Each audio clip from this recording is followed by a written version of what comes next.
Do do do do do do do do do do do do do. The Escapist. Dum dum dum dum. We love the capes. Dum dum dum dum. At The Escapist, we've got hot takes. Dum dum dum dum.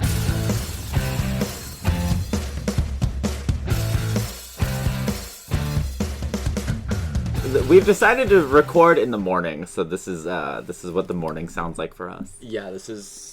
I have some comics news to discuss. Ooh. A couple of things. And this is sort of like stuff that is carrying over from New York City Comic Con, New York Comic Con, NYCC, New York Comic Con. Mm-hmm. But that is of interest. But the first one is not from that, so I lied. The first one is the Comic Book Legal Defense Fund. Recently won kind of major cake course in Texas, and got a bill or something called HB 900 ruled unconstitutional. Basically, what it was is it was this like very vague law that allowed Texas to just like outright ban any text that they didn't want in children's libraries and schools. And they were like really targeting graphic novels and comics, and the Comic Book Legal Defense Fund helped get that ruled unconstitutional. Hell yeah. So big win for people who don't like book banning, and also just for comics everywhere. There's a trans teen in Texas right now reading a Grant Morrison comic and thinking, wow, holy shit, this is so good. And that's in large part thanks to CBLDF. Go ahead and support them if you can. Other minor quick news is the American chapter of Humanoids is filing for bankruptcy and going out of business, which is interesting. So Metal Hurlant, I think, is being published until issue 3. Number 3 of Metal Hurlant is getting published when it's over. In line with what we talked about last week with DC Vertigo, Scott Snyder announced, explained at NYCC and on Substack DC Next Level, which is like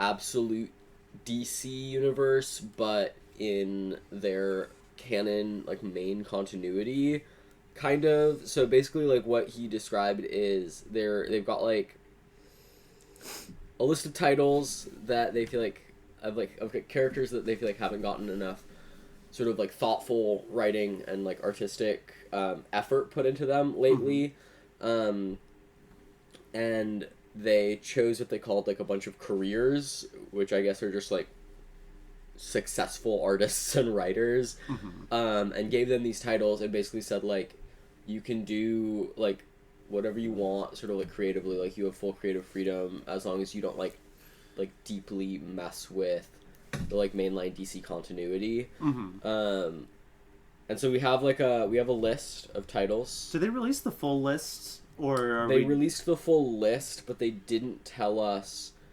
necessarily who is doing each one. But we'll go through right now and we can discuss for a little bit and then move on to my last piece of news, and then if you guys have news we can... Thanks for compiling the news. Yeah, thank you. Yeah. Okay, so the list of artists is kind of exciting, and there is like a shocking amount of crossover between Next Level and the Vertigo line.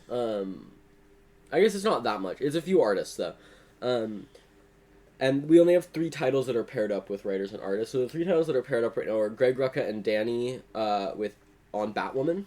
Hype as fuck for Danny on Batwoman. And the title for that is Barbara Gordon Breakout, I think. Oh no, that's Barbara Gordon. Yeah, so they're just doing Batwoman, which should be fun because I feel like she hasn't... I feel like she hasn't had a series in a while. She hasn't done a series in a while besides Universal Monsters. I mean, she was like on Coffin Bound in like fucking 2018, which if you ever read Coffin Bound, that fucking whips. We've got Joshua Williamson on Legion of Superheroes. Do you have an artist for that? No, it's just Joshua Williamson on the list so far. Okay. Which is interesting to me. Like, it's interesting that they didn't announce who's doing what. I don't know. Like, that seems strange to me. But I mean, he's obviously pretty prolific. Lots of Superman under his belt. I'm excited for Legion of Superheroes just because I like I like the idea of someone doing a DC superhero team with, like, real thought being put into it, because I feel like we haven't seen that in a while, and I do think, like, the DC superheroes, Justice League, Legion of Superheroes, like, all of that actually, like, is a lot more compelling to me than, like, the Avengers. Easily, just because I think the Avengers is, like, we are oversaturated with Avengers right now. And, like, we already have Ultimates. You know? But there's no absolute JLA or something, so excited for that. And then Scotty Young and Jorge Corona are doing Lobo. I'm kind of hype on that one, to be honest. What has Jorge Corona been doing lately? He was on Transformers. He was doing a bunch of Transformers under DWJ, like, actually really... Oh, that's right. He did the Transformers that looked awesome. And then the rest are unpaired with artists so far. But some of the artists have worked on these characters. So Mariko Tamaki is on the list. And she's worked on Zatanna before. And Zatanna's on the list, and I would assume she's not working on Zatanna again, but maybe she is. She did the run with Javier Rodriguez. Good book. Yeah. That's a really fun little book. And then Dennis Camp is on the list too, which is insane. Yeah, because he's like already on like 4 books right now, and he's picking up. I mean, he's going to do a Vertigo book, and I guess now he's doing a DC Next Level. I mean, I guess he's, like, off of Ultimates and stuff, so I guess he has, like, a little bit more time in the docket. But... Yeah, and he's, I guess, like, Absolute Martian is, like, maybe wrapping up. Like, I'm sure he knows when it's wrapping up, so... Yeah, he's saying probably 12. has a timeline. He's saying 12 right now, but it's possible that goes longer, because it's supposed to be a 6. Okay. And then it got bumped up to 12, because it's amazing. Yeah, it's the best single-issue book on the stands. We've got the rest of the names. We got James Herron, Jeff Lemire of so many titles, Tony Fleeks and Jamal Campbell. Those are our writers and artists who are on right now. And then we've got Deathstroke the Terminator. Deathstroke versus the allegations. It's just weird. I don't know that people were clamoring for a Deathstroke book. Or Firestorm, for that matter. Yeah, Firestorm's another one where I was just like, I don't know that we, like, desperately need this. I swear to God, if Dennis Camp is on, like, Firestorm, I'm gonna have to read a fucking Firestorm book. But, like, you will read it, and it will probably be very good. Dennis Camp will slay. Yeah, he'll slay it, is the thing, yeah. I'll have to pick up, I'll have to be, like... One Firestorm, please. The one that really pissed me off, because I really want to write this character, and I have good ideas for it, is the Demon. I mean, the last thing that I want to bring up before we talk about book recs, is, this is another NYCC thing, is Publishers Weekly's Best Comics of 2025. Okay. And I opened this list fully expecting to be nauseated. Because, like, what does Publishers Weekly know about comics? But I was pleasantly surprised. Their list is 6 titles. The first one is Black Cohosh by Eagle Valiant Brosy, which I have not read, but which I've heard amazing things about. Similarly, yeah. The next is Do Admit, The Mitford Sisters and Me. And then we've got, and that's by Mimi Pond. And then we've got The Once and Future Riot by Joe Sacco. We've got Alison Bechdel's Spent. And then we've got Tongues, which I know you're a fan of, Persephone. Yeah, Tongues is pretty good. Then their YA winners were Angelica and the Bear Prince by Trung Le Nguyen.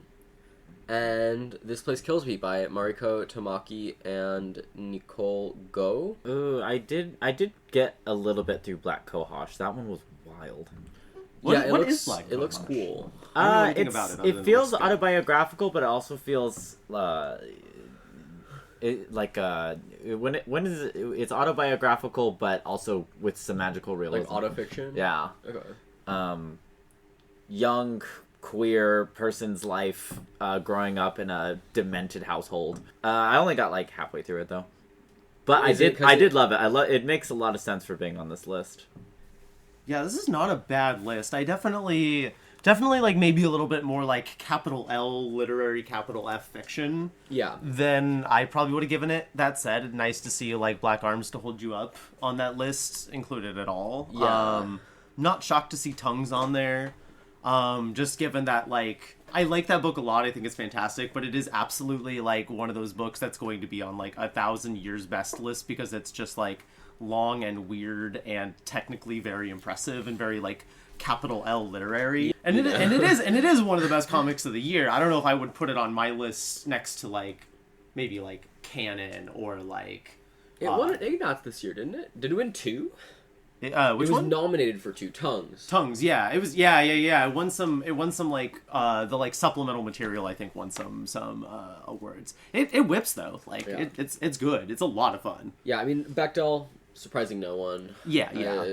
She could release anything, and I mean, Spent is great. Did you read it? Yeah, I reviewed it for TCJ. Oh, you did? Oh, okay. It was a good review. It was a really good piece. But yeah, I was like stoked to review it. I gave it a very like positive but critical review. I don't think it should be on this list. I did have a hard time reading it. I think there's better books. There's better books by her. Like everything else in her bibliography really overshadows Spent. And I also think there's books that came out last year that in the last 12 months that like really overshadowed this book.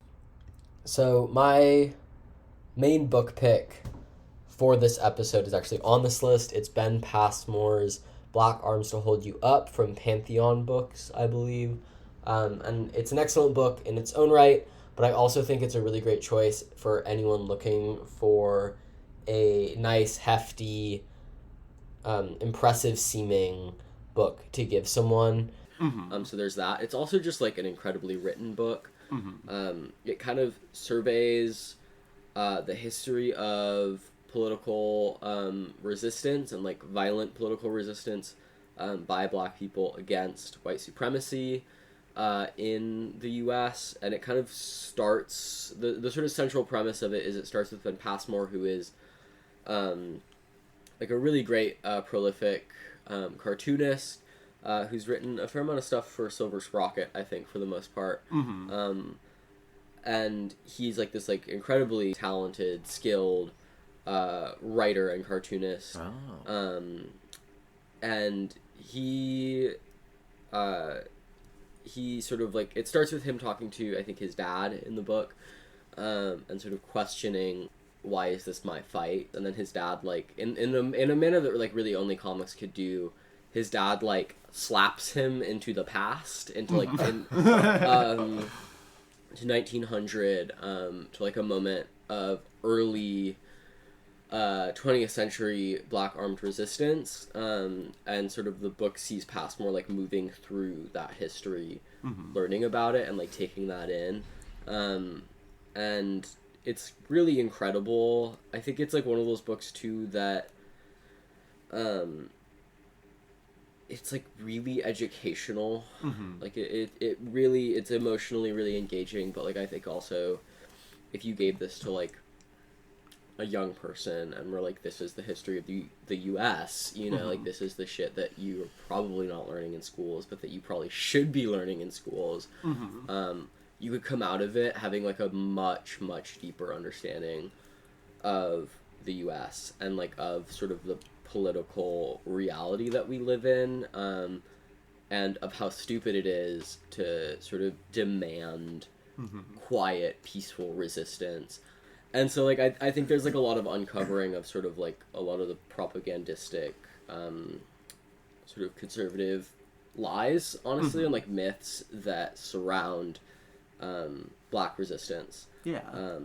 And I think it's an excellent book. He's a beautiful artist, and like he really effectively understands the mode of comics. I think read all of his other books, follow him on Instagram and stuff. He's like a very prolific story poster. And he chats about sort of the carceral system and white supremacist violence, and he has like a lot of really awesome kind of like off the cuff critical takes about sort of like the leftist movement and stuff, and I think I think everyone should be paying attention to Passmore right now. Yeah, Passmore's spectacular. Yeah. He was Doesn't miss. Doesn't miss, yeah. No, he does not. A couple other recommendations from Passmore, just throw this out there. He did a fiction book with Ezra Clayton Daniels called Bottom Feeders, kind of about like a like sentient sentient gentrification. Crazy ass book.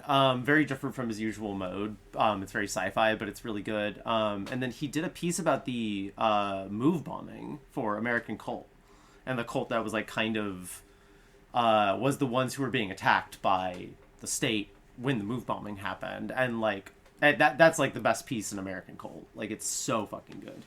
Yeah, I think the other stuff that he's done, I mean, I think the thing that kind of rocketed him to popularity, well, not rocketed him to popularity, because was Your Black Friend, and then he did Sports as Hell. Which, that won some awards, which I think it won an Eisner. Yeah, it won an Eisner, yeah. Yeah, it did win an Eisner. I see the little sticker. Rare W for the Eisners. And that's sort of like a critical look at the insane culture of sports that we have in the U.S., which, if you live in the U.S. and you're a huge sports fan and you think the way we engage in sports is normal, you are insane. And you should read Sports as Hell. As someone who doesn't like sports at all, I have been avoiding this one, but I'm actually really interested in it now. Yeah. I will say I listened to him talk about it, and someone asked, like, if someone referred to it as a sports book in an interview recently, and he was like, that's not... It's not really a sports book, you know, and I think that kind of sums it up well. You know, it's a sports book in the way that, like, Yuri on Ice is, like, really about ice skating, you know, like... It is an anchoring point. If you're like, yes, the football book, after you read this, like, you're missing the point. Anyway, that's my pick for today. That's my gift pick, along with our new Paper Girls, digest size if you don't want to spring for the compendium, which is beautiful, or the deluxe editions. That's a great gift, especially for like a kid who, you know, is like not going to appreciate like a big deluxe hardcover or whatever. But it's like Cliff Chang did the book design. It's incredible. It's printed on like a pulpier page stock, which is kind of interesting to read. It's like closer to newsprint. Oh, I love that. Big fan of it. Great story. Great little book. It looks pretty. You can like throw it in your bag because it's light. Big fan. I've gifted this book many times. Yeah, it's one of my favorite recommendations. Yeah. Those are my two gift recommendations. Yeah. Can I give a gift recommendation? Yes, as well. Juniba's Monkey Meat, the summer batch, just came in. The next 5 issues. So for those who don't know, Juniba is a spectacular like, I think one of our best like working cartoonists right now. He's a cartoonist of Senegalese descent, which like informs a bunch of his work, particularly Jelia, his first graphic novel through TKO, and then Monkey Meat, which is his anthology series through Image. The first volume came out a few years ago, and it was like a story per issue, and then this volume is 2 stories per issue on kind of like a nice newspaper print stock. It feels so fucking good. It smells so fucking good. It looks so good. I love when they print stuff on this. It just makes me happy. And he does it in kind of there's a much more limited color palette in this one. He has like a kind of gold, black, and red limited color palette as opposed to the full palette of the original run, but I like that for this. And just to give context for what Monkey Meat is, it's basically this Disney/Amazon-esque corporation which like cans monkey meat. They just like kill monkeys in the jungle and they have like television shows. They have fucking they like own governments. They're Amazon. They're basically Amazon. And so it's a huge book about, like, what if Amazon, like, colonized this, like, random island that was full of, like, fairies and ogres and also just people who fucking lived there. And the stories range in tone from, like, I'm an Uber driver for this company who's, like, trying to get over this bridge where a troll lives, and how do I do Uber deliveries with a fucking troll blocking the bridge where I work, to, like, basically in-universe versions of Batman and Robin come to life and try to be their own legally distinct people, but the company claims them as intellectual property. This book gets... Most of it's, like, very funny, very tongue-in-cheek, but it does, like, get into, like, slavery and genocide pretty bluntly. Yeah, it's a very weird, very funny, very violent, very sad series of stories. It looks so good. Yeah, the art's incredible. Yeah, very like Gendy Tarkovsky, if you're familiar with that, but like even better and even cooler. Very unique. The most original voice in Western comics, Dennis Camp. For my money, he might be right, at least for like monthlies. So that's our episode 3.1. Some comics news, and then the first little bit of our book recommendations, new stuff that's hitting the shelves. If you want to hear the rest of our book recommendations, go ahead and listen to episode 3.2, which we're about to record in between serving customers. It's ambitious. It's exciting. It's all the things that the Escapist stands for. Escapist next level. Yeah, thanks for listening to this episode, y'all. We love you all. We'll see you on 3.2. I love you.